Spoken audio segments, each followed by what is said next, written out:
ਅੱਜ ਡਾਲਰ ਪਤਾਸੇ ਹੋ ਬਣ ਰਿਹਾ ਮੈਚ ਕਹਿੰਦੇ ਬਿਲਕੁਲ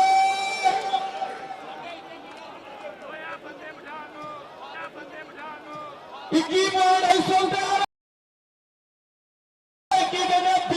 जनाब जल्दी समीला काओ हनी जल्दी वकार काओ अमैर काओ होना लो भी नोटा की बारिश होनी हुई जनाब जल्दी सरफराज काओ सा